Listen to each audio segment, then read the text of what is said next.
It's called the Anatta Doctrine. You got it? I think, if I remember correctly, that's where we finished last time, just before. Is that correct? Wow. I think you're very great skeptic of that. Always agree with me, which is people I like. All your memory is good. Okay, so we're all ready to go. You okay there? Do they sound good? Okay, so here we go. Namo tassa bhagavato arahato sama sambuddhassa. Namo tassa bhagavato arahato sama sambuddhassa. Namo tassa bhagavato arahato sama sambuddhassa. Buddhaṃ dhammam sangham namasami.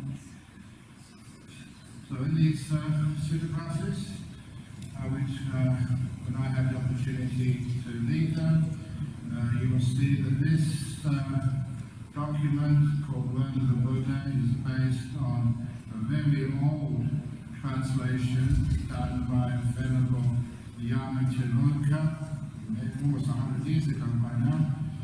And so I decided to retranslate it, but still keep the same form, taking sutras, sayings of the Buddha from different parts of the Sutta Pitaka, and rearranging them into a form according to the Four Noble Truths Eightfold Path. And as I was doing this, I was making sure that the translations are improved. And it's not a, what's the word you use though? It's not a paraphrase, it is a translation. Because I'm taking my cue from Professor A.K. Warder, whose books on the Pali language inspired me and taught me my Pali, where he said the unit of language is a phrase or a sentence, not a word. And he was advising Professor of Sanskrit at Cambridge, and he was advising that if you do any translations, do not translate word by word, you translate phrase by phrase, or sentence by sentence. And that way you avoid a lot of problems.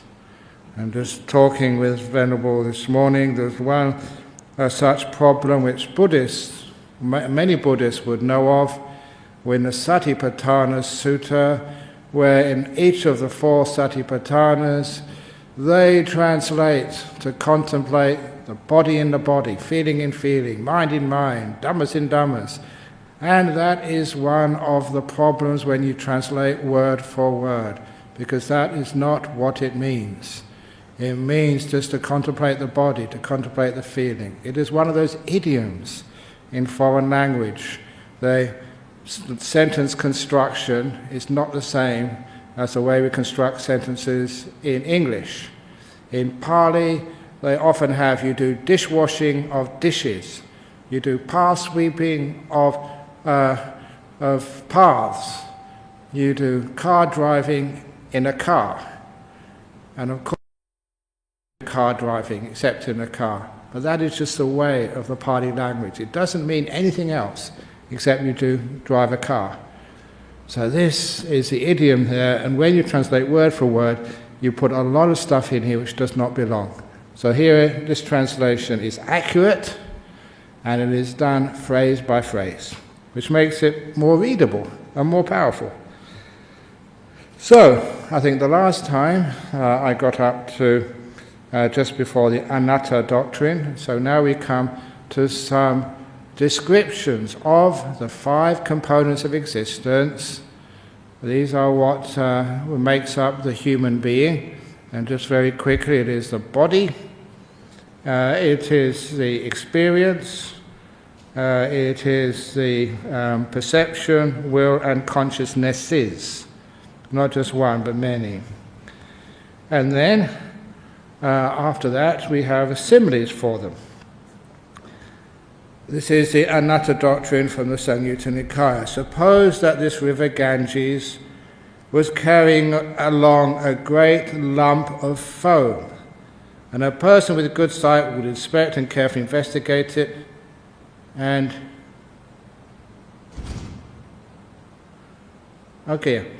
good sight would inspect and carefully investigate it, and it would appear to them to be void, hollow, insubstantial.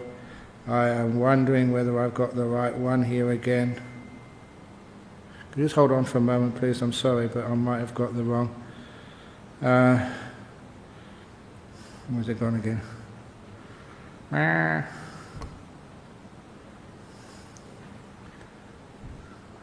We did this last time.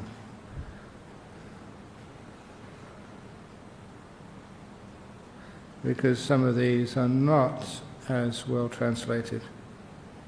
Please excuse me a moment.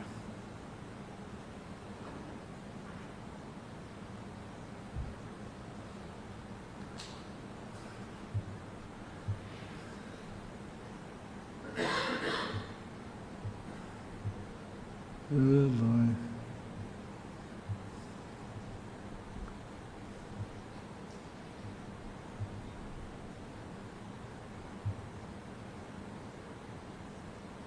Yeah, okay, it was the wrong one. I don't know what you have over here. What do you have for the Anatta doctrine? Suppose that this river Ganges was carrying along a great lump of foam, a person with good sight would inspect it. A person with good sight would inspect it. Okay. Good, excellent, yes. So I think I had the older form, which was much more bad English. Okay, great. I've got the right one again. Suppose that this river Ganges was carrying along a great lump of foam. A person with good sight would inspect and carefully investigate it, and it would appear to them to be void, hollow, and insubstantial. For what substance could there be in a mere lump of foam? Okay, I think that's what you've got. If you find out you've got something different, let me know. So all these ones, I'm continually upgrading them, improving them. So what substance could there be in a mere lump of foam? So too, whatever kind of form, body there is, whether past, future or present, one's own or others, gross or subtle, inferior or superior, far or near, you inspect and carefully investigate it, and it would appear to you to be void, empty, insubstantial. What substance could there be in form, stuff, things? And if any of you has done any physics, you know that all this stuff, it appears to be hard, but there's actually nothing really there. Just, first of all, molecules, and the molecules, atoms, there's neutrons and protons, and it's mostly 99.9999999% nothing, emptiness. It is very much like foam. Suppose it were raining and big raindrops are falling. A water bubble arises and bursts on the surface of the water. A person with good sight would inspect and carefully investigate it, and it would appear to them to be void, hollow, and unsubstantial. For what substance could there be in a water bubble? Just this is the simile for experience. It's just a plop and it's gone. And some of you may know that the Scottish poet Robbie Burns, one of the verses in one of his famous poems was, pleasures are like poppies spread, you pluck the flower, the bloom is shed, or like the snowfall in a river, white for a moment, then gone forever. Just this quickness, the fastness of any experience, it's a plop in the river, and then it's gone, no substance. So too, whatever kind of experience there is, past, future or present, one's own or others, gross or subtle, inferior or superior, far or near, you inspect and carefully investigate, experience, to be void, empty, insubstantial. For what substance could there be in experience? Suppose that in the last month of the hot season around noon, a shimmering mirage appears. A person with good sight would inspect and carefully investigate it, and it would appear to them to be void, hollow, and insubstantial. For what substance could there be in a mirage? So too, whatever kind of perception there is, whether past, future or present, one's own or others, gross or subtle, inferior or superior, far or near, you inspect and carefully investigate it, and it would appear to you to be void, empty, insubstantial. For what substance could there be in perception?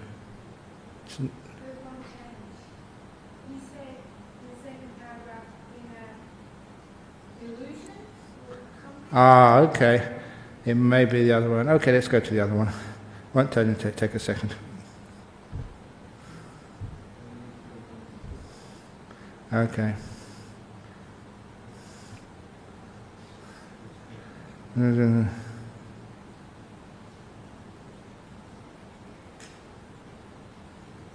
Delusion. So what else? We're passing from what's in.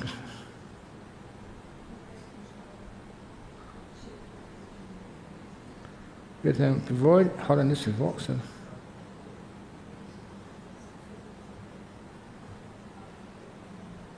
Void, hollow and insubstantial. What have you got? I've got void, insubstantial.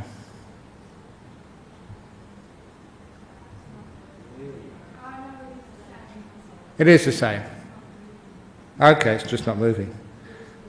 Okay.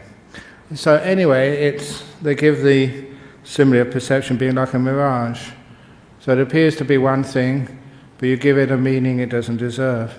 So every time you perceive someone you don't like them, it's just a mirage. What aren't you not liking in them? You see someone and you do like them. What are you liking in them? It's just a mirage of perception. You cannot trust perceptions because whether past, future or present, one's own or others, gross or subtle, inferior or superior, far or near. If you inspect and carefully investigate it, it would appear to you to be void, empty, insubstantial. What substance could there be in perception? It's just like a mirage.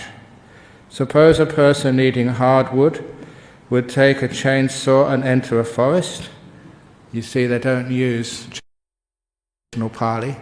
But anyone who's going to get some wood in the forest these days would not take a two-handed saw like it says in the original sutta. They would take a chainsaw. So this is what I mean. You translate phrases, not words.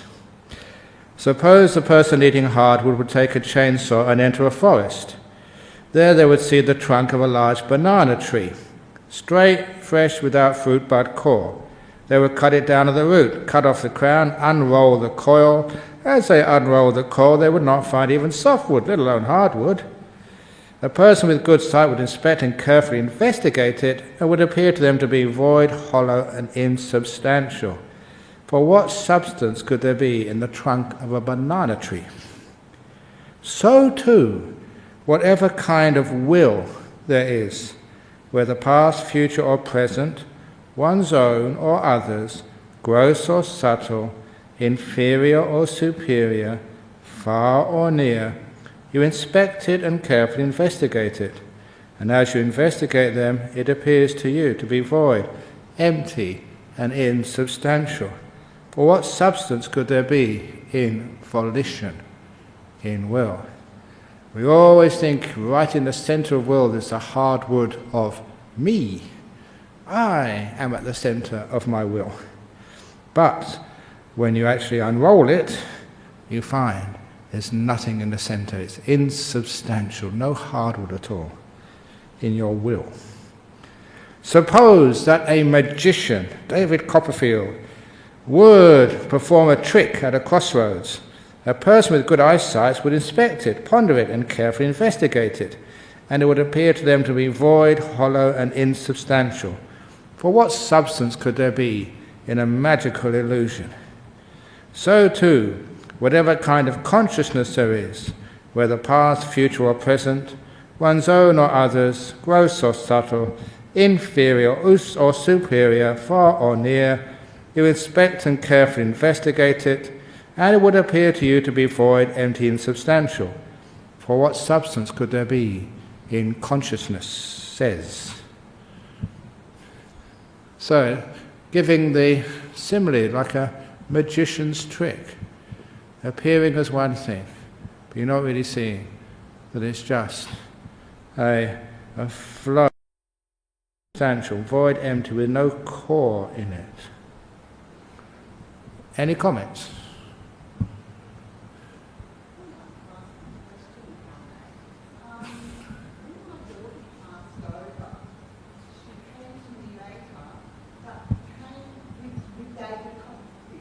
With David Copperfield. It's David Copperfield was dead. I thought he's still alive, isn't he? I don't know. I don't know. And I just thought that was rather interesting because it was like a trick, because he's a magician. He is, yeah. I can't quite So anyway, get the connection between what you were saying, which is weird stuff, that after your daughter died, she came to you in a dream or in waking time? No, I was awake. Awake? I was sort of just starting to go off to sleep. Starting to go to sleep, and it came to you. Well, we're not quite sure exactly what that is, but a lot of times if it's in that state, even if you are fully alert, fully awake, we see here about the way perception is. The perceptions are real, but we give them meaning they don't deserve. A mirage appears to be water on the road when it's very hot. We're actually seeing that. It's real, but we're giving it a meaning it doesn't deserve. So when we say about perception, often we see something and then we say, that's this person, that's that person. If it's someone who's like a David Copperfield who hasn't died... Yes, the name actually came to me. Yeah, okay, but that is where the perception just tricks you. It's probably somebody else. Okay. And that's what's happened to me a lot. You've seen somebody, and then straight away you say, that's Jacob. And then you touch them and it's not Jacob. They've just got some similarities. And your mind makes a connection which is not really deserving. It looks like Jacob Medding, but then you go and touch them and say, hi, I was mistaken, it's not you. That happens often. And that's just showing you how perception, it works on incomplete information and just makes one too many assumptions, which actually gives you what is actually impossible.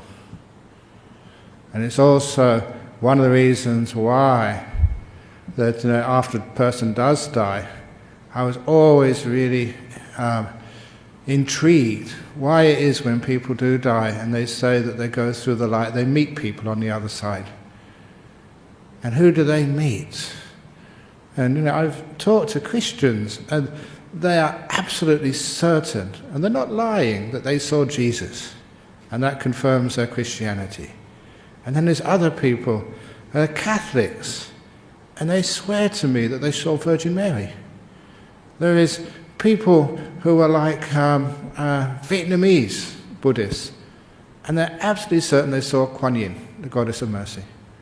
And there are some people who are atheists, they don't believe in any religion, and they say, no, honestly, I saw it, it was real, it was Uncle George, who passed away 2 years ago. And sometimes that made me wonder, what's going on there? Because these were real, they weren't lying, they weren't being deceived, these were real, honest people. And it's obvious after a while that it's not as if, as I wrote in one of my books, that there's like a, what might say, like a little office when you die, and people actually look out who's dying. Here's John Treasure, so these are Buddhists, so this is your turn, Sariputta or something, to welcome John Treasure. This is a Christian, so Jesus, come on, your turn. It cannot be anything like that. Instead, all it is what you're actually seeing when you die. It's this beauty, this truth, this nimitta. And you add onto that what you expect. And the way that perception works, we add on a lot to what we see, what we hear. What we add on is what we expect. So if somebody says a nice thing to you, and if you hate that person, you don't expect a nice thing, we always interpret it, we perceive it. What do they mean by that? They're playing some game, aren't they? These are just examples of how perception adds on to reality, and that's what's presented to our conscious awareness. So that's why perception is insubstantial. You cannot trust it. It's a mirage. Anyway, but the trick of the crossroads, the idea of a magician, and apparently magicians have told me that what they do, they try and take your attention away from the truth. So it's like, it's not so deceiving you, it's grabbing hold of your perception and pushing it to another place where the real trick is not happening. So it's a way of deceiving you, and that's a very good simile to what consciousness is. We're actually not looking at where the real action is happening, and instead we're looking at just at another part of the conscious process, especially usually the happiness and the unhappiness of it, instead of what actually is the consciousness, what's actually going on there. And if we could only see it, we'd actually see. I remember there's one of our monks, I saw him recently when I was in England, Ajahn Vimalo, and he's a very, very wonderful monk, very, very funny, but he'd also, as a young man, he would do some magic tricks, and he would perform some magic tricks for us, for the monks. Were you there, Buddha, when he came? No. But just a very simple magic trick, taking a piece of tissue paper in his hand and moving it backwards and forwards, and then it just totally vanished. And right in front of you, it was really amazing. He made a piece of tissue paper vanish. But actually, when you were standing to the side, when he wasn't actually putting your attention in a place it shouldn't be, you saw him, he just actually threw it past a person. But the person never saw that. He was deceived to look somewhere else when he actually threw the piece of tissue paper past. And he said, this is what magic is. You let people focus on a place where the action isn't really happening. And where they're focusing on one place, you can do all sorts of stuff on the other place. And that's actually how you deceive people, just like consciousness. Anyway, for what substance could there be in consciousness? So these are the Buddha's similes of the 5 khandhas, the components of existence. The body is just like foam, there's nothing solid in it. That even experience is just so momentary, it's just like a raindrop, plop, and it's just gone. And that perception is a mirage, cannot trust it. And that will, the 4th of the khandhas, the 4th component of existence, is like a banana tree. Or Bhante Ji, Ven Ajahn, he adapted that simile and adapted it very, very well. And he said, instead of looking at a banana tree, he said, let's call it an onion. Because an onion has got nothing solid. You can peel it, and in the centre it's got nothing solid there. It's just a lot of leaves are wrapped around one another with nothing in the centre. But also, he said, the word onion is good, because when you do peel it, you do investigate, will always makes you cry, and peeling an onion. And also, he said, the word itself, onion, it goes on and on with an I in the middle, which I thought was really cool. Yes? Yeah. Ajahn Brahm, don't you think those similes, it seems very harsh, for a lay person? This is why it's called a sutta class for the advanced. Any namby-pamby cream puffs, you better get out now because it's going to get more tough. I was thinking, like for say a newcomer, you see this, Exactly. Maybe what you do is you can slowly cut down on things. Slowly cut down on because those who see even perception, an object that's suffering, That's why we have the Friday night talk. We have a few jokes with funny stories. for a newcomer or Exactly. They So this slowly is cut it down. Some ask them not to do this, they'll go cuckoo. this is not for newcomers. This class. Okay. That's actually why we started this class a long time ago, because people said, "Oh, the Friday night talks. It's very nice and very wonderful. We go back, sort of inspired, and we have wonderful advice on how to live our lives with not much problem. We can overcome many emotional problems. But what about something a bit deeper?" So that's why we started the Sutta class for. So yeah. So this is. But you're advanced. How long have you been coming to this place? No, I was just thinking of the newcomers. Yeah, okay. Fair enough, we said we are all advanced, fair enough. Yeah, fair enough. Good. Okay. Thank you. Okay. And now we carry on with the 5 components of existence. One who seeks satisfaction in the body seeks only suffering. One who seeks suffering, I say, is not freed from suffering. One who seeks satisfaction in experience seeks only suffering. One who seeks satisfaction in perception seeks only suffering. One who seeks satisfaction in volition, otherwise known as will, seeks only suffering. One who seeks satisfaction in consciousness seeks only suffering. And one who seeks suffering is not freed from suffering. So what does it actually mean by that? Seeking satisfaction in the body, it's when you're a young man or a young woman and you're pretty, you're strong, you're healthy, and you get sort of quite attached to your health and also to your physical appearance. Sometimes people have to go through hell to keep looking beautiful. I saw a picture of, I think, I look at the news on my little tablet here of Nicole Kidman. There's some more awards or something going on, some Oscars or something. And you can see close up just how her once beautiful face needs a lot of makeup to keep looking as she's expected to look. Botox as well, nose jobs, boob lifts, I don't know what else. But whatever it is, it's a lot of suffering to keep up a personal image. And the same with guys, trying to keep that up. I remember even seeing like the great Cassius Clay, Muhammad Ali. I met him once. I got his photograph, his autograph when I was 11, when he was in London. Really nice guy.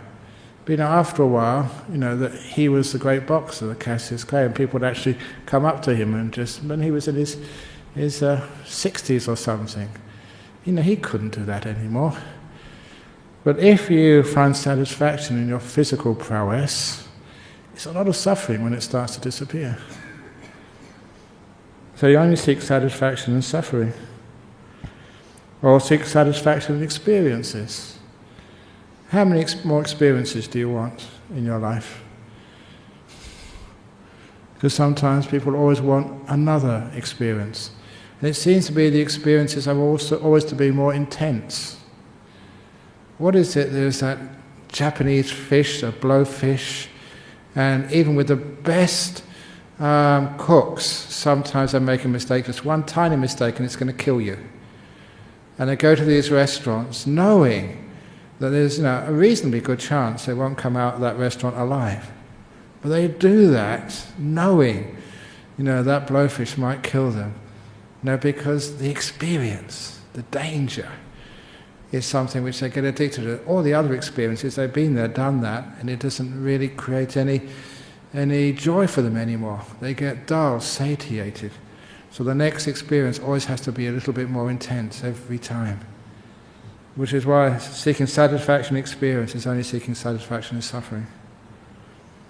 And in perceptions, trying to seek satisfactions in perceptions, suffering.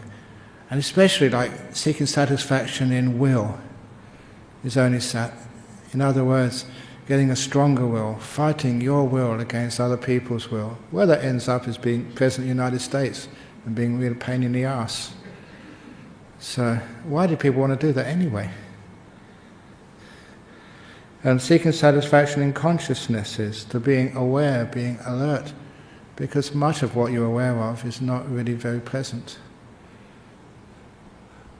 So consciousness is consciousness of a lot of suffering, which is why a lot of people don't like being conscious. They like to just distort their consciousness or dull it with drugs. So, seeking satisfaction in those things is seeking satisfaction in suffering. Remember, this is all part of the first noble truth. So yes, it may look a bit negative, but the escape is coming next. So, why this laughter? Why this joy when it's ever blazing in a fire, shrouded all about in gloom? Won't you look for the light? Look at this well-groomed body, a mass of sores popped up full of illness, with nothing stable or lasting. This body is worn out, so fragile, a nesting ground for disease, this putrid body dissolves. And that reminds me of that story of Venerable Nyanaponika. For those of you who have a copy of things like the middle-length sayings, the middle-length discourses of the Buddha, it was first translated by Venerable Nyanaponika. I had the good fortune of meeting him in Sri Lanka many years ago, a very lovely old monk. He obviously passed away now. And the reason why he became a monk was that he was a young man in pre-war Germany, just enjoying his life, and he was at a beer garden. The beer gardens was set around a house somewhere in the beautiful countryside of Germany, and they would make the beer there, they'd sell it, and they had all the places on the outside, the little benches and tables where you go with your friends and have some beer and have a really good time. And they still have those beer gardens in Germany today, but maybe not as rustic as in his day. And he was with some friends, having a few beers, having a good laugh, a nice time with his mates. And then the house in which the beer was made and sold caught fire. There was a fire in the cellar. Oh no, it's actually higher up in the house, I think you remember telling me. And the owners of the beer garden house ran out, and a lot of his friends, young men and young women, ran into the house for free beer. And when they ran into the house for the free beer, the top story of the house collapsed and killed all of his friends. And of course, there's no emergency services in those days, pre-war Germany. And so he had to help with everybody else, douse the flames, pull off all of the burnt rafters, and take away the charred remains of these young men and young women who were his contemporaries. And it affected him so much that he stopped whatever he was doing and went to Sri Lanka to ordain as a bhikkhu, as a monk. That was his defining experience in his life. Why this laughter, why this joy? When he read this, that really hit him so hard. Why this laughter, why this joy, when it is ever blazing? And then for him the house was blazing, it was a real story. So anyway, this is one of the very hard, it's not for beginners, Eddie. There's a problem. So, we should do something about the problem. Don't go into the house to get some more free beer because, there's plenty of time. You don't know. And lastly, we have here a bit more, the 3 warnings. And this actually you see very often in Buddhist stories of the Buddha. And this is actually one place where it comes. But my friend, didn't you ever see among human beings a man or a woman, 80, 90 or 100 years of age, frail, bent like a roof bracket? In those days the houses did use actually bent pieces of wood as their ridge pieces. Bit crooked, wobbling as they go along, leaning on a stick, ailing, youth gone with broken teeth, with grey and scanty hair or bald, with wrinkled skin and blotched limbs, and forgetful. And of course, you probably had mothers or fathers like that, grandparents like that. My friend, didn't it occur to you, an intelligent and mature person, I too am subject to old age. I am not exempt from old age. Let me now do good karma by body, speech and mind while you can. So sometimes it kind of brings it home to us. But, my friend, didn't you ever see among human beings a man or woman sick, afflicted, gravely ill, bedridden, unable to look after themselves? My friend, didn't it occur to you, an intelligent and mature person, I too am subject to illness. I am not exempt from illness. Let me now do good karma by body, speech and mind.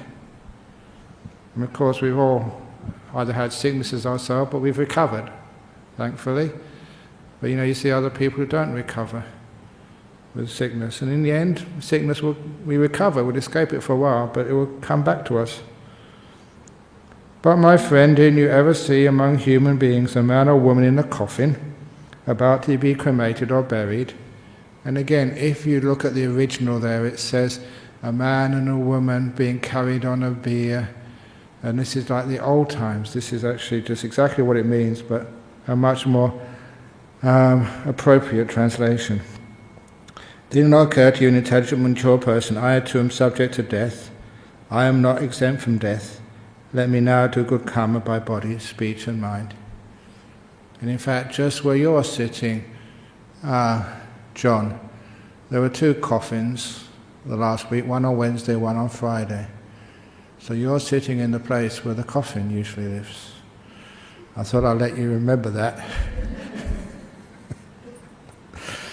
So, these are the 3 warnings.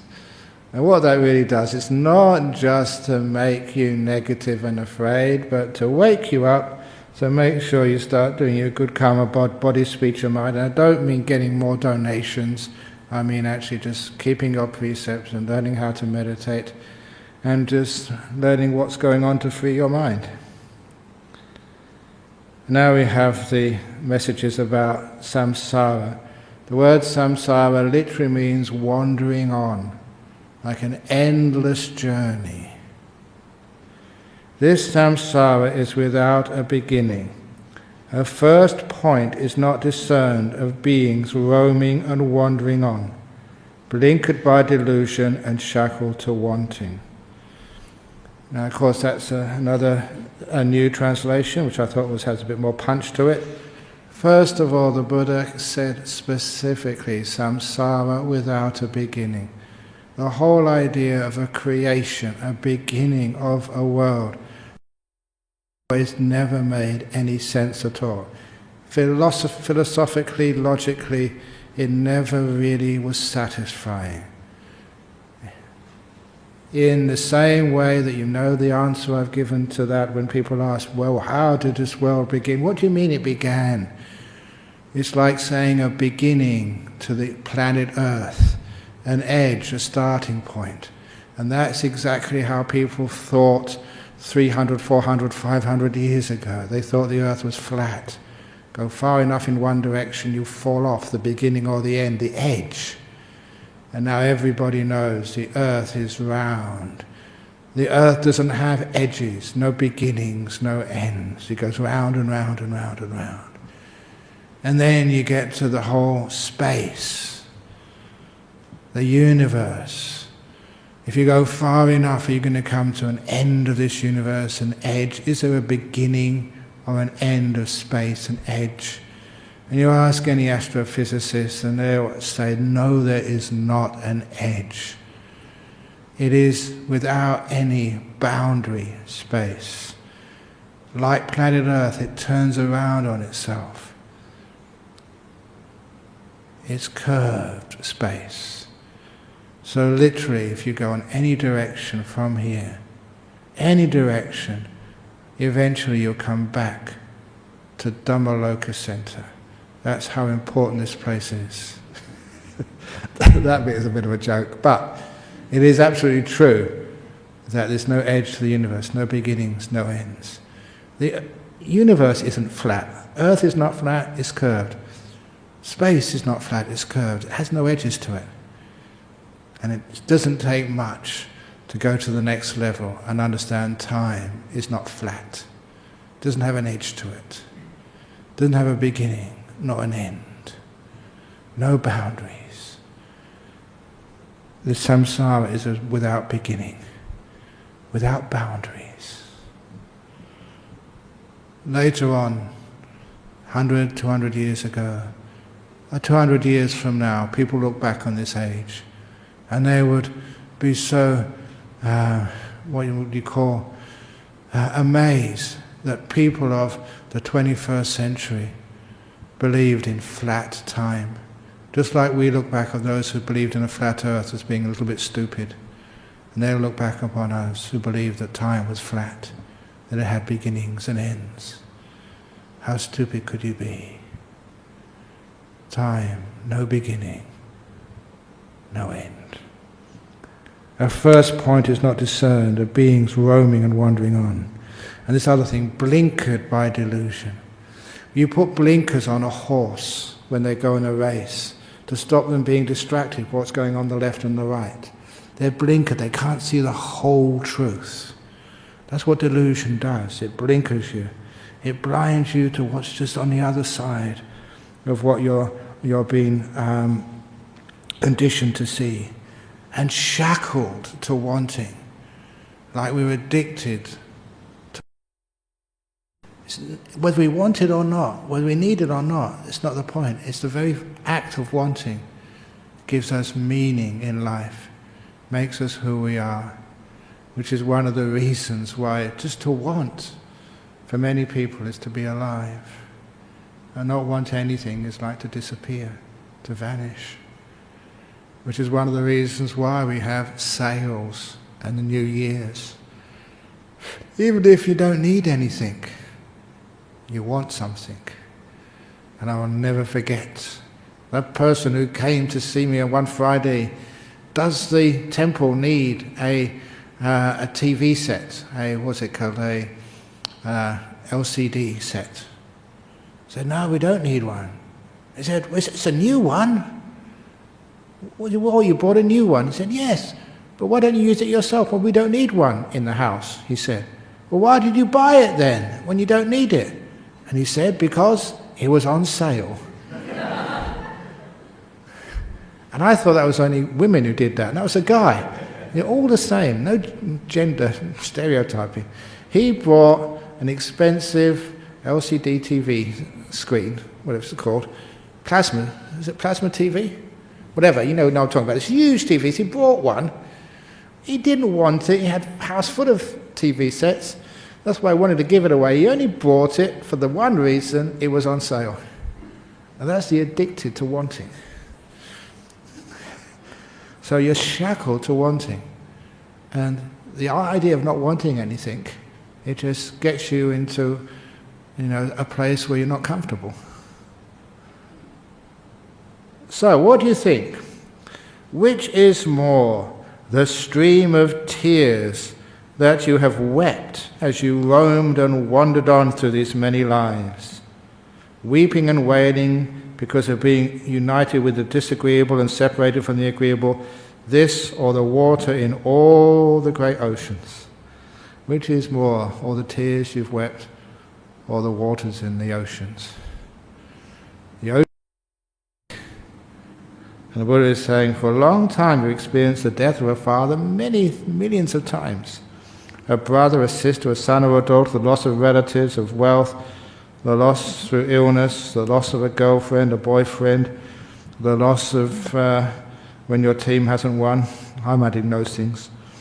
As you have experienced this, weeping and wailing because of being united with the disagreeable and separated from the agreeable, the streams of tears that you have wept is more than the water in all the oceans. So says the Buddha. So that's a lot of lives, a lot of weeping. And of course I often say that's why the water in the oceans are salty. That's only my joke.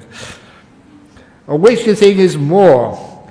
The streams of blood, not just tears, blood, red stuff, that you have shed when you were beheaded, just by one punishment, as you roamed and wandered on through this long course, this or the water in all the great oceans.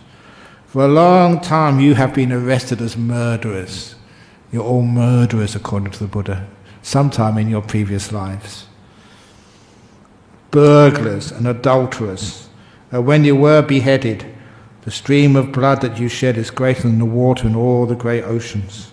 For what reason? Because this samsara is without a beginning. The first point is not discerned of beings who blinker by delusion and shackled to wanting are journeying through this round of rebirth and death. It makes like Groundhog Day look just like a picnic. For such a long time you've experienced suffering, agony and disaster, and swelled the cemeteries with your bones from your many lives. You know all of the, the limestone? The limestone's all compressed dead bodies of shellfish. So I was told when I was young, I think it's still the same, isn't it? And you see these incredible limestone cliffs that go on and on, so deep, so huge.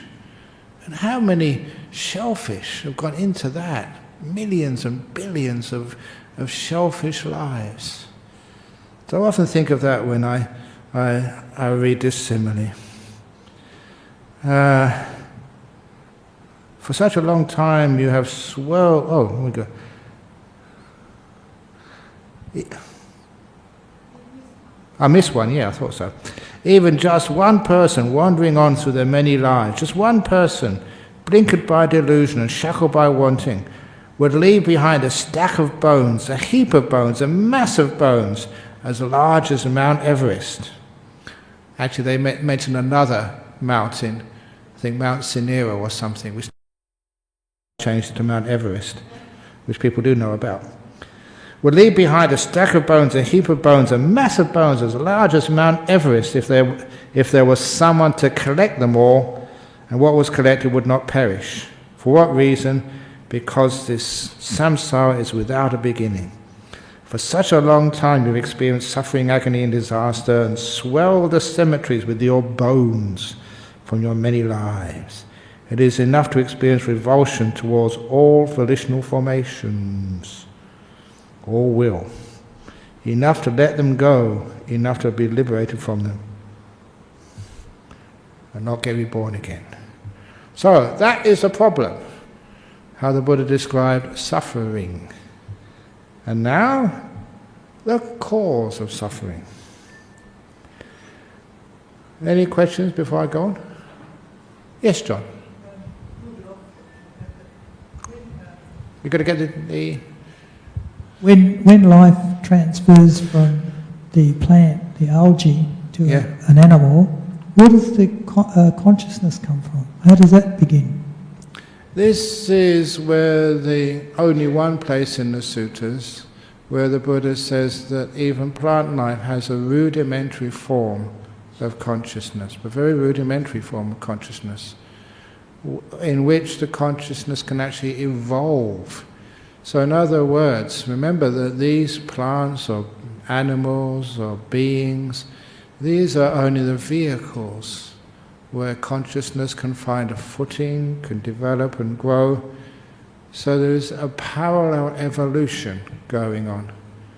The evolution of the forms in which consciousness can exist in, and a separate evolution of consciousness itself. Streams of consciousness, okay, not a soul, but the stream of consciousness, a process of John Treasure.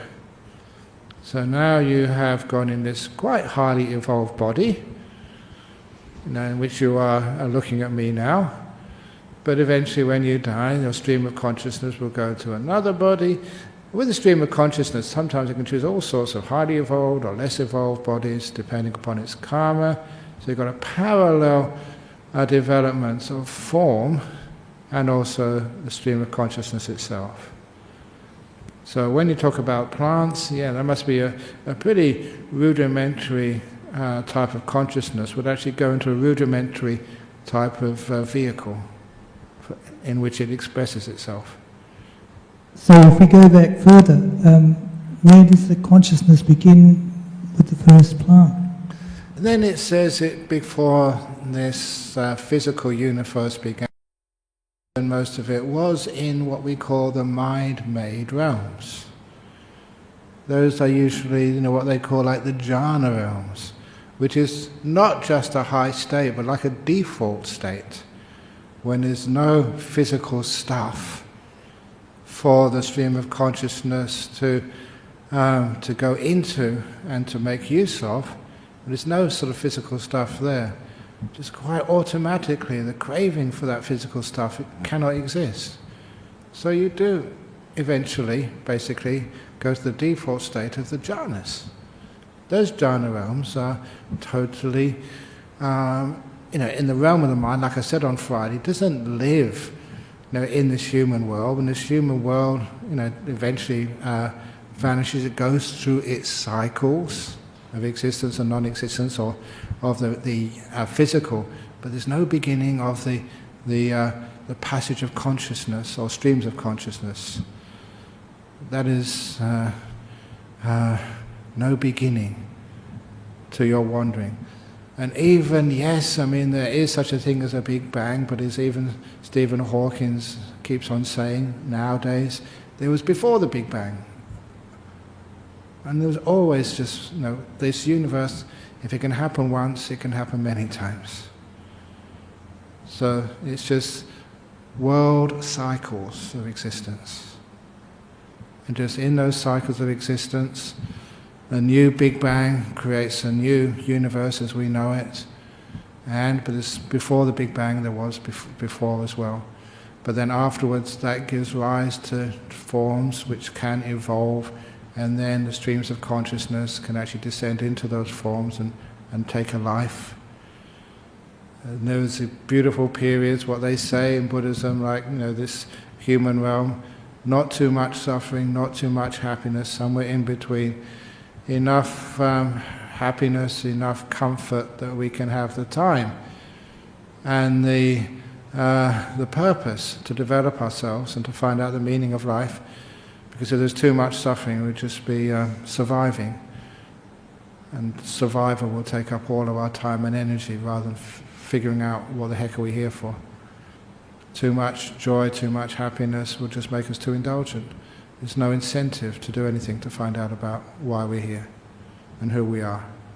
So that's what they say, this world, the human realm, is a pretty neat, cool realm to be as a vehicle for us.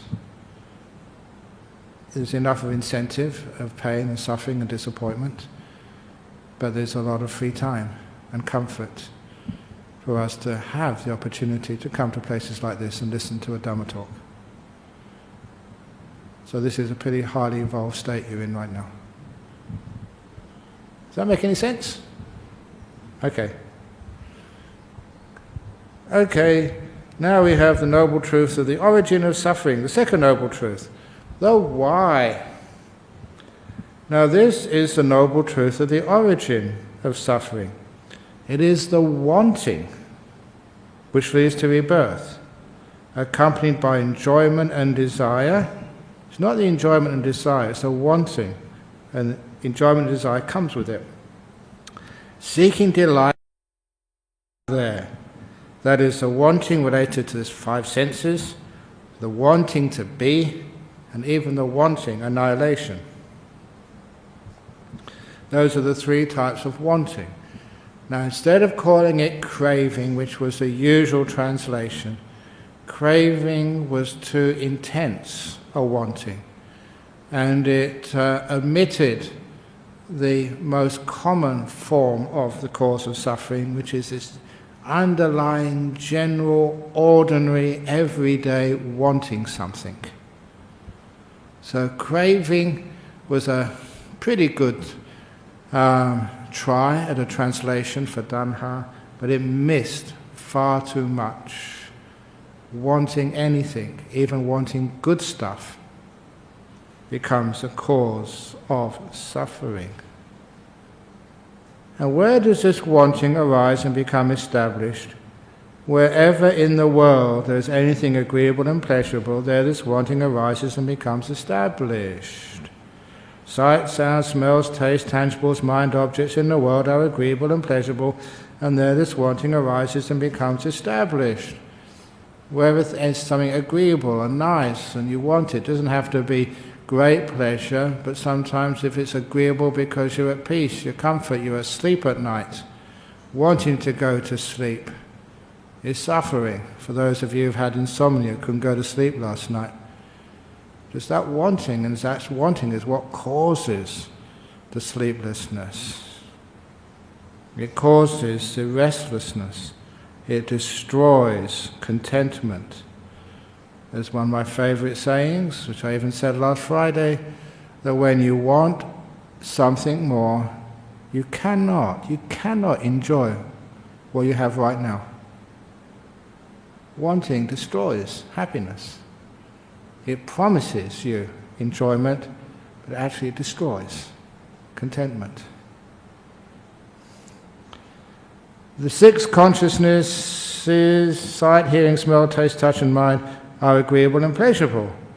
And there this wanting arises and becomes established. Even wanting to hear, wanting to feel, even want the consciousness experience itself, we want to be.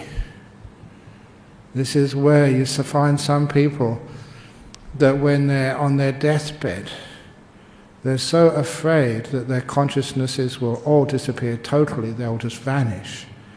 They would rather be conscious and suffer than not to be conscious at all.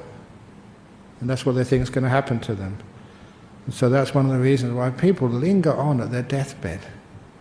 They're afraid of losing all their consciousnesses, of losing their sense of being. They'd rather experience suffering and be conscious than not to be conscious at all. And so wanting to be conscious, let alone wanting to be conscious of pleasure, want to be conscious itself.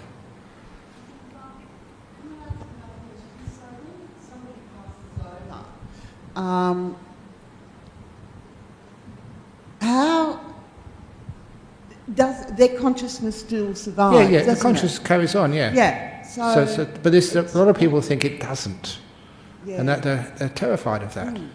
So then It's much easier if you understand that your stream of consciousness continues on after death. People who've had the near-death experiences and they've come back again, they're not so afraid of death anymore.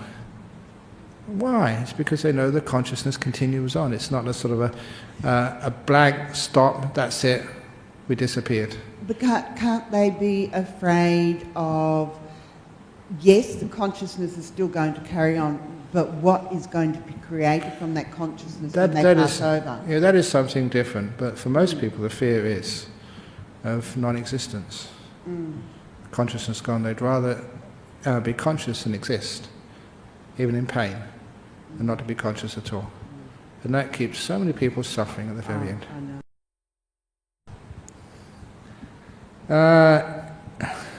Ajahn Brahm, sorry. Yeah. Is there any way of being able to possibly discover some of their consciousness of when they pass over, for them to be aware of that before they pass over? Yeah, sure. It's called meditation.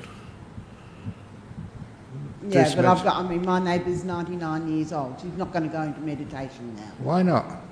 Because she doesn't understand. She doesn't get it. Good teaching. Just what I said the other day. Things like just right now is the only time. What are you experiencing right now? Make that most important thing. Be kind. Okay. Sometimes people make meditation so damn difficult, too complicated. Keep it simple. Why not? Anyway, it's leaving it a bit late in life. 99, I agree with that. So if you can find out beforehand, it makes life much easier. It doesn't make life more easy, it makes death more easy. We always want to make life easy. How about making death more easy? Okay, experience of the six senses is agreeable and pleasurable, and there this wanting arises and becomes established. We always want to experience new experiences. Go to the Great Wall of China, go and see I don't know what you want to experience next. People have got these bucket lists of all the sight, sound, smells, taste, touches and mind objects they want to do before they die. Absolutely crazy. Perception of sight, sounds, just to perceive, is pleasurable. Then this wanting arises and becomes established. To interpret it, which is what perception is. To work it out. Will in regard to sight, sound, smells, taste, touches, mind objects is agreeable and pleasurable, and then this wanting arises and becomes established. This is the will to control, the desire to control. We want to be. We're so afraid to let go. We want to will. The wanting of sight, sound, smells, taste, mind objects is agreeable. That's already. Oh yes. Okay. This is wanting to want. The wanting of sight, sound, smells, taste, touch, mind objects is agreeable and pleasurable, and there this wanting arises and becomes established. We like to plan things. We like to figure it all out. We like wanting. So this is a wanting to want. That's why, if you're not doing anything, let's get a problem, let's get a project, let's do something. If you're ever in any committee or any monastery, there's always something, new project. Because we like wanting stuff. We want to want. And thinking of sight, sound, smells, taste, touches, mind objects is agreeable and pleasurable, and there this wanting arises and becomes established. This is the most crazy part of human nature. We want to think. Many of us like thinking. We actually spend a lot of time, maybe in the bed early in the morning. Oh, let's think of something. A nice juicy fantasy, or let's think about, all the problems in the world and how we would solve them. Let's actually think of how we can assassinate Donald Trump before he becomes inaugurated. Why do people do that? Because they like to think.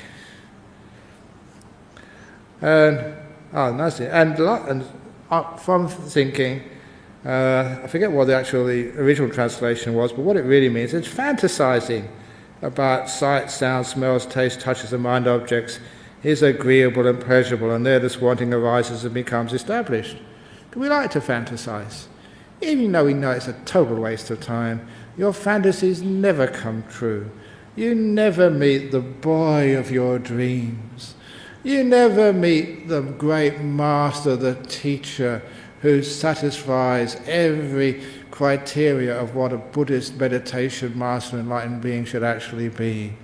You will never find the perfect committee to join, or the perfect president to serve under. You can't find a perfect wife or a perfect dog even.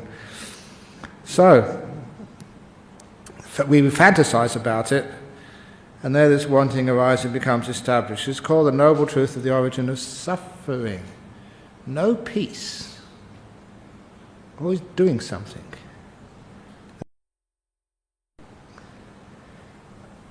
So, dependent origination. This is part of the fabric of the Buddha's teachings. This is like seeing things from cause and effect. Remember, this is the cause of suffering. Why is there suffering? What's the reason? We see a cause and effect, and this is very, very common in the teachings of the Buddha. On seeing a sight, you want it if it's pleasing. You try to get rid of it if it's unpleasing. You abide with mindfulness and wisdom of the body unestablished, with a limited mind. And you do not understand as it actually is the deliverance of mind and deliverance by wisdom, where these corrupt, unwholesome states cease without remainder. Engaged as you are in favouring what you like, opposing what you don't like, whatever experience you have, whether pleasant or painful or neutral, you delight in that experience, welcome it, and remain holding on to it. As you do so, delight arises in you. Now, delight in the experience is a fuel. This is actually the petrol which drives the car. It is the oil which keeps the wicker light. With fuel as a condition, states of existence develop. You create the world. With states of existence as a condition, you get reborn into that world. With rebirth as a condition, here we go again. Old age, death, sorrow, lamentation, pain, negativity and distress come to be. Such is the origin of this whole mass of suffering. all coming from just wanting. Seeing a sight, or any other of the 5 senses, or 6 senses, you want it, you try to get rid of it.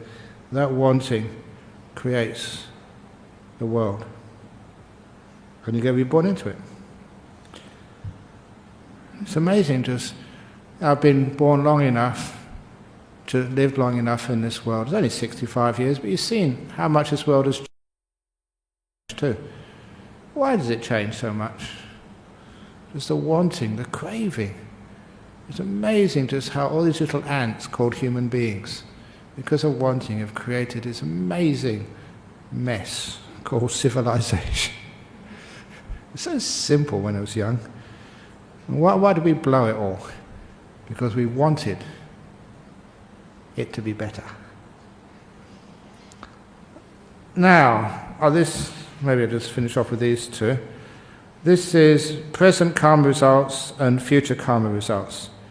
With the 5 senses as the cause, the 5 senses as the source, the 5 senses as the basis, the culprit being simply the 5 senses, seeing beautiful sights, hearing beautiful stuff, feeling, the 5 sense pleasures.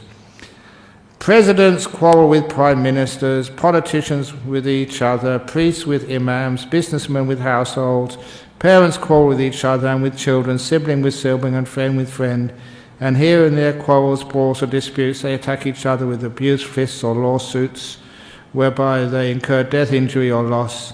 Now this too is a danger in the case of the 5 senses, the massive suffering in this life. This cause being simply the 5 senses. Once you have the 5 senses, as said before, if you see something, hear something, smell, taste, touch something, if you want it, it's pleasing. If you try and get rid of it, if it's unpleasing. And from that, we get all the problems of our world. So said the Buddha. Again, with the 5 senses as the cause, people steal, commit fraud, sleep with other people's partners, abuse children, and when they are caught, they are imprisoned and ruined. Now this too is a danger in the case of the 5 senses, a massive suffering in this very life, the cause being simply the 5 senses. And again, with the 5 senses as the cause, the 5 senses as the source, as the 5 senses as the basis, the culprit being simply the 5 senses. It's not you, it's just the senses, the fact we're born with seeing, hearing, smelling, tasting, touching, and with the pleasing aspect and the unpleasing aspect, which causes us to want and to crave. People indulge in misconduct of body, speech and mind, and having done so in the dissolution of the body after death, they reappear in states of deprivation, in unhappy destination, in perdition, even in hell. Now there is a danger in the case of the 5 senses, a massive suffering in the life to come, having the 5 senses as its cause, the 5 senses as its source, the 5 senses as its basis, the cause being simply the 5 senses. You will not find a spot in the world, not in the sky nor in the ocean nor inside a mountain cave, where you'll be free from the consequences of any corrupt karma. Now, this is the negative part of karma, which needs to be said, but there's an important point, in this passage. I've written down the Pali for present karma results is Sandittika as opposed to Samparayaka, which is the results of karma in a future life. And I put this down because it's so common that, really common, that we chant the qualities of the Dhamma. Suwakato Bhagavata Dhammo. Well expounded is the Dhamma of the Buddha. Sanditiko Akaliko Ehipasiko Opanayiko. This is the first word, Sanditika.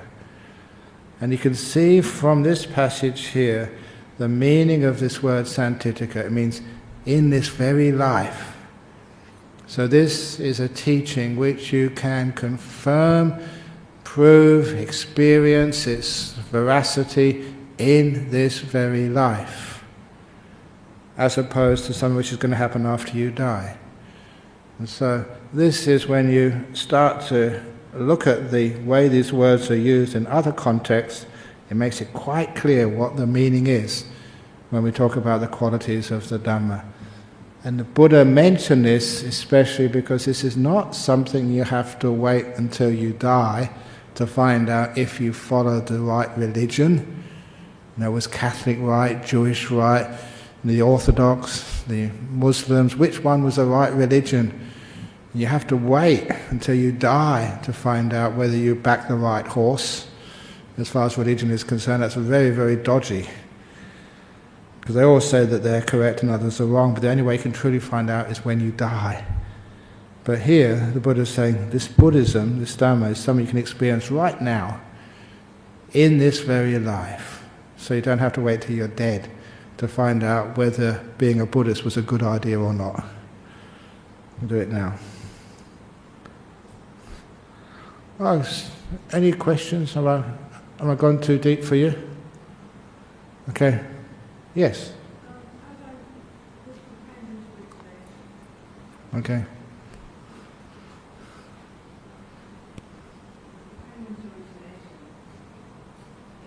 Yeah. Does this relate not only to what brings us back into incarnation, but also does it create creation itself? Yeah, the Ven origination has many levels to it. We just mentioned a tiny bit here. We're going to go into it much more deeply later on in this series of talks on the word of the Buddha.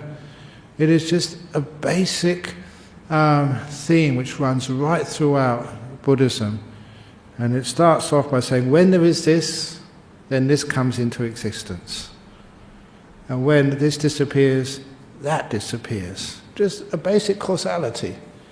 And it was mostly on that premise that the Buddha put all his teachings, on a causal law, finding out not just what's happening but why, where it comes from.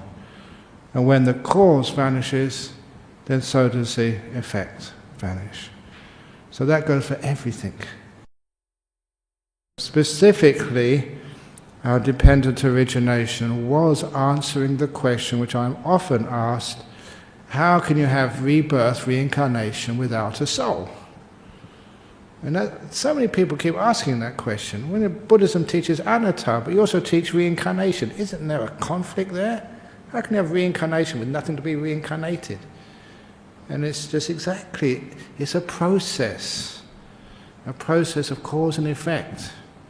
A cause, then you have the effect becomes the cause of the second effect becomes the cause of the third effect. It's like a rolling snowball, one thing causing another, with nothing which is essential in the beginning, which carries on all the way through. It's a processed P without a P to being processed.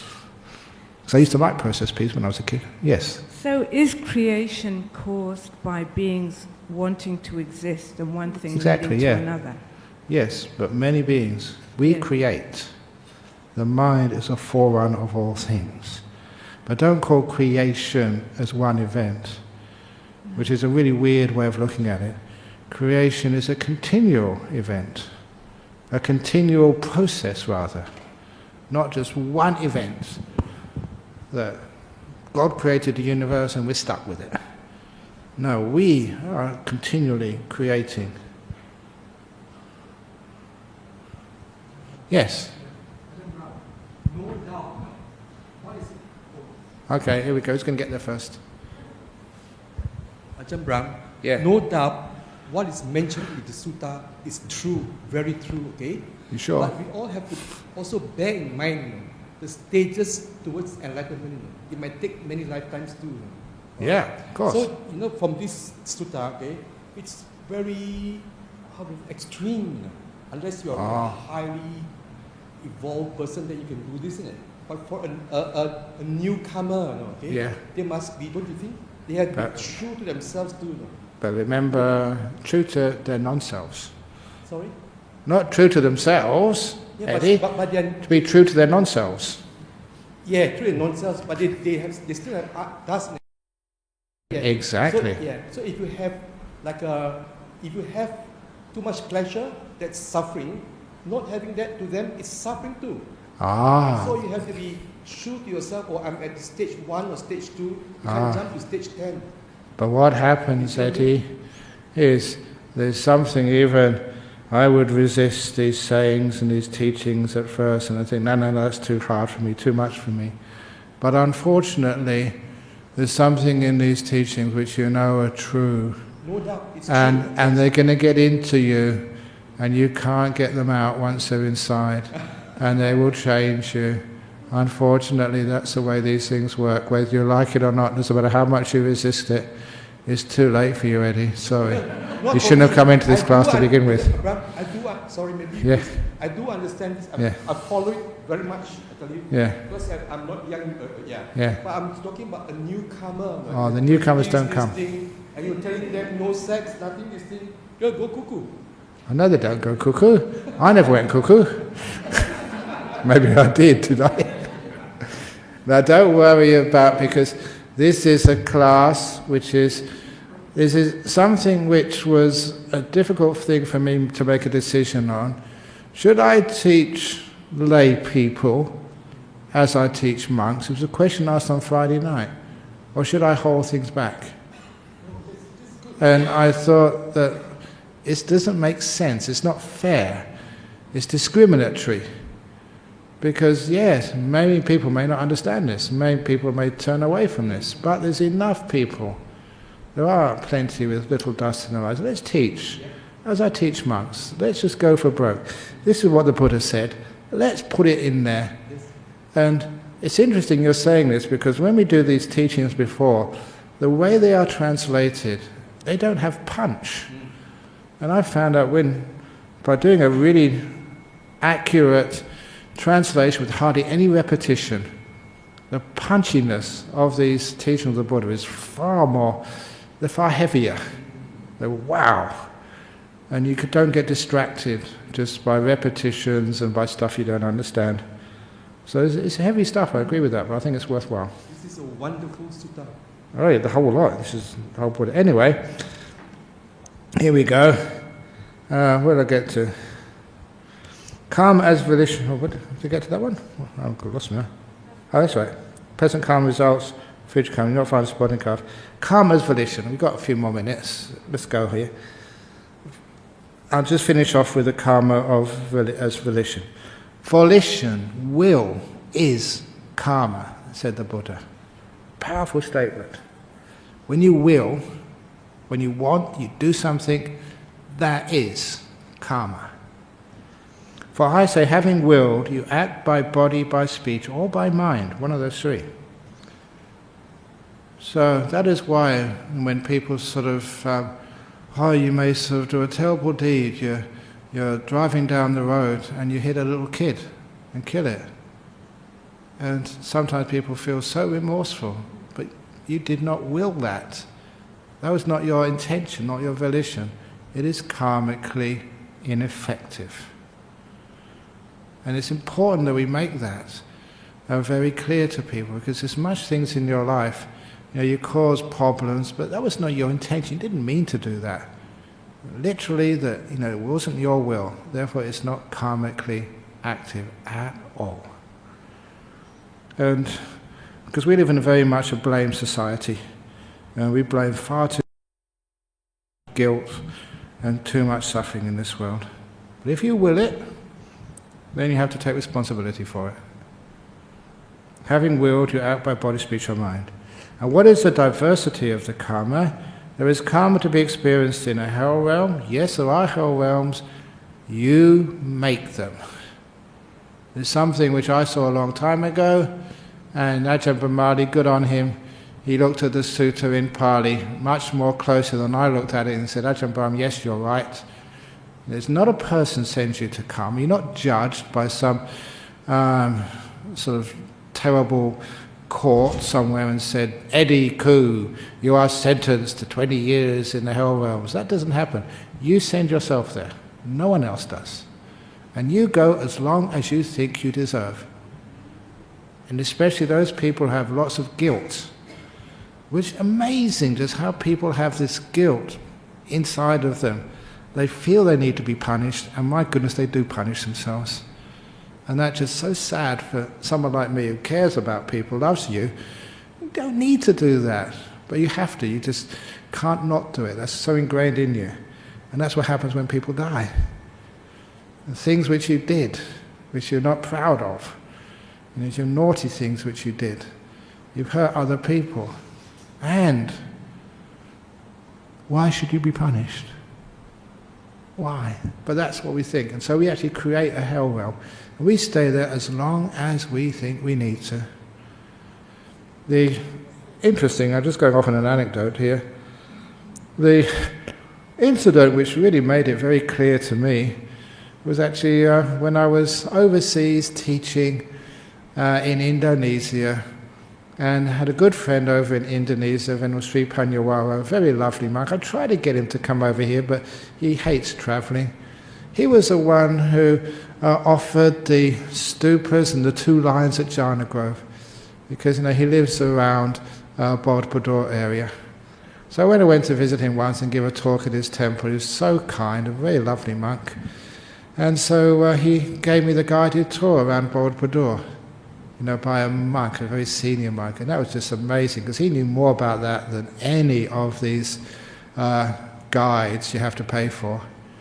And on one of the carvings, on the bottom level, which is supposed to be the hell realms, and as you go up you get the Deva realms, and on the bottom there was this carving of one of the old Jataka stories, of a guy, a man, who had done the terrible karma of pushing his mother over and injuring his mum.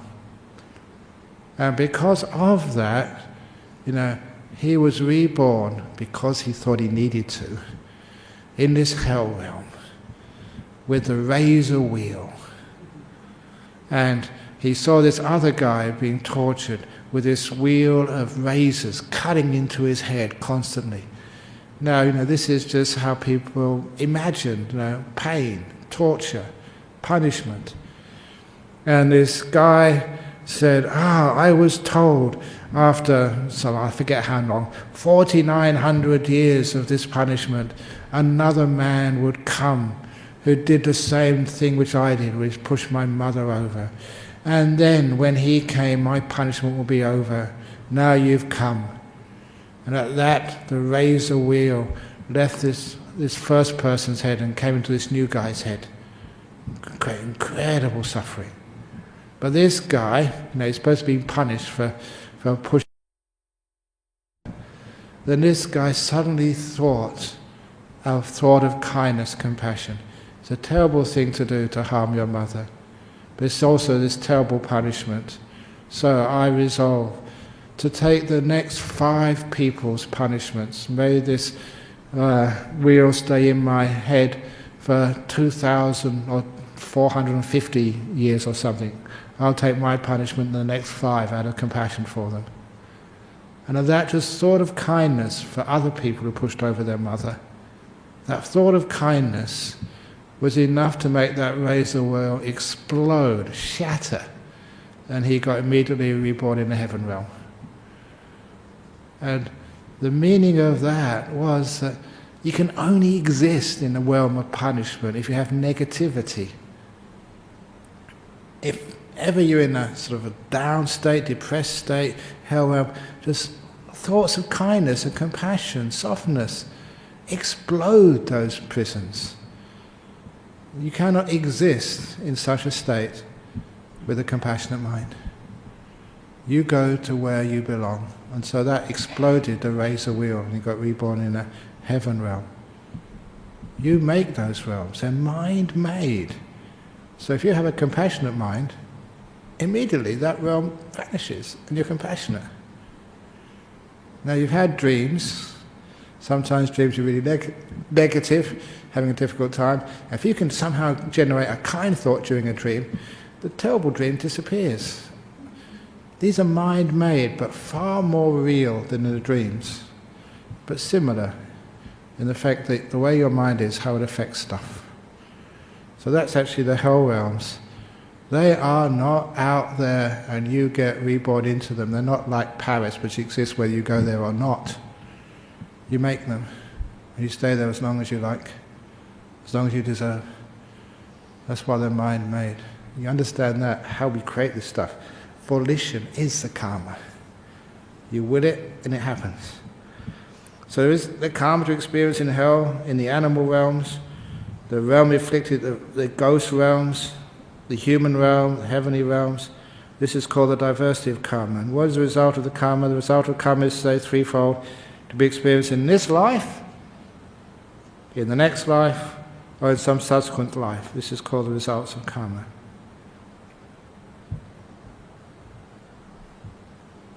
Okay. Okay, we're actually almost the end of this. So we'll do the inheritance.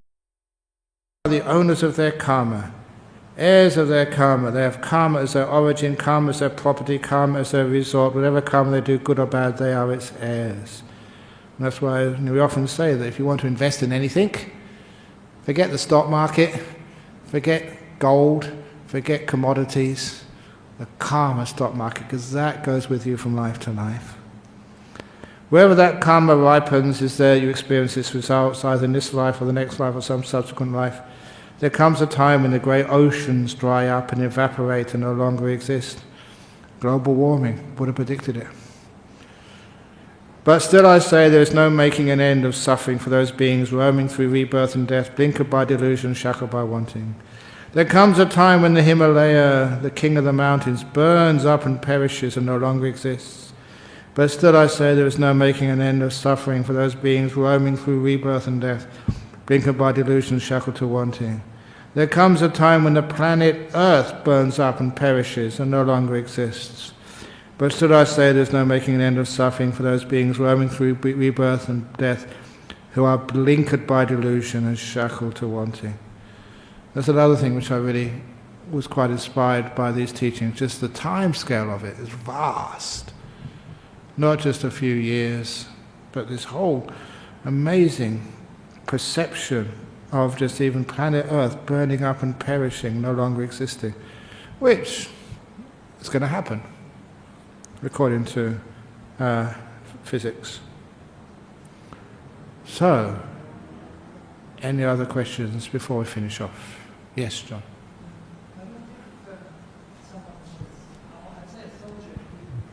In a war and enjoyed killing and really thought it was great fun, he wouldn't go to hell on the death because he didn't have any suffering, any remorse. If you have a look at any psychologist, post-traumatic stress, at the time they may think they're enjoying the killing, but it's amazing just how much resources military to deal with what happens when the soldier comes home. There's huge psychological damage. And it's just, there's not the people who are exempt from that.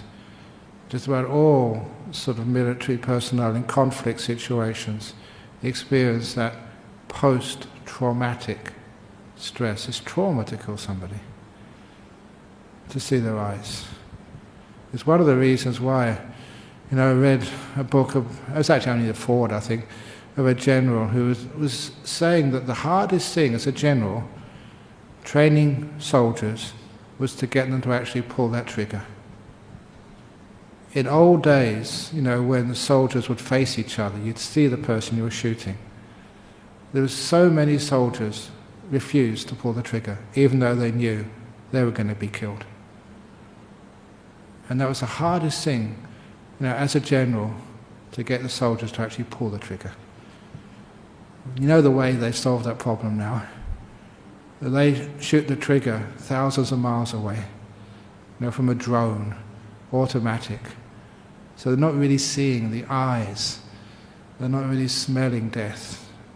They remove one soldier from his victim as far as possible, physically, emotionally.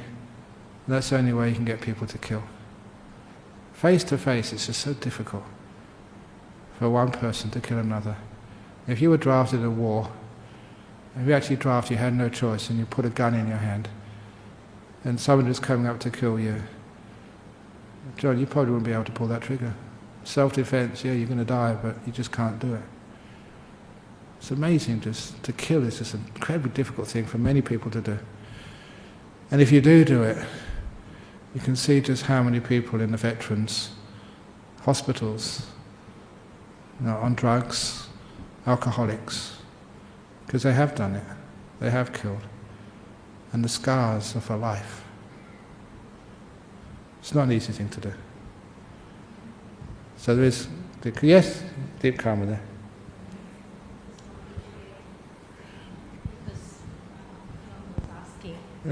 I just I've seen people like were in Vietnam War or some other war, like they were actually like just before they're dying, they're actually more agitated and needed more and more like relaxing morphine and like other drugs that actually reduces the stresses and anxieties.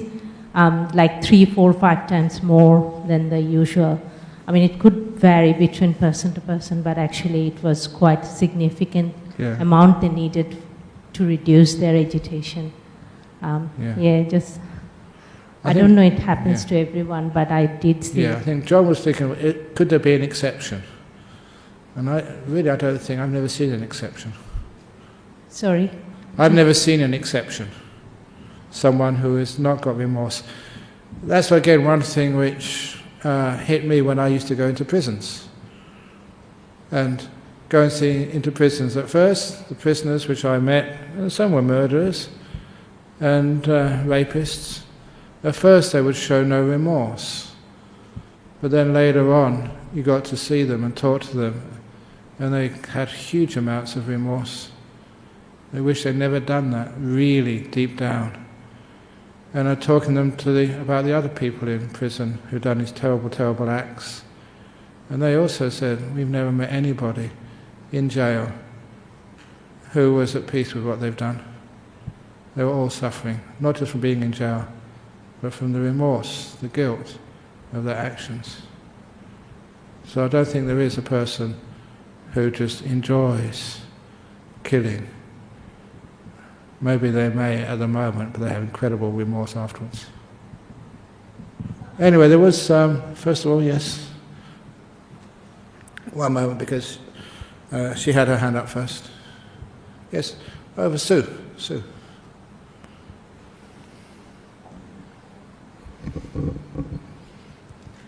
Ajahn, you were talking about the cycles of the universe. Oh, yeah. So that goes in, say, our realm would go in from the creation as we know it into jhana realms. Yeah. And then back out into what we know. Yes, it was this world, yeah. And so would there be beings that can actually continue to cause rebirth throughout the changes of the universe and go just on forever? Well, not on forever, for a long, long time. Because when it comes to the Buddha, he said, I forget what the number was, but it was an unexpected number, I think 91 cycles of the universe he could remember. Right. And it wasn't sort of like 100 or some nice number like 99 or 88, which is a lucky number in Chinese. It was like 91 or something. That he could remember. Basically cycles of universes. So that's a pretty good memory.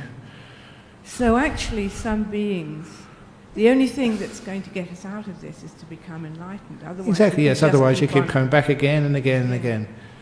And just, big bangs or big crunches or whimpers or whatever. Universes do end, they have to end. But then another one comes up afterwards. And here we go again. Even universes get reincarnated. And that's actually basic science. Okay, yeah, you had one last question, then we finish off.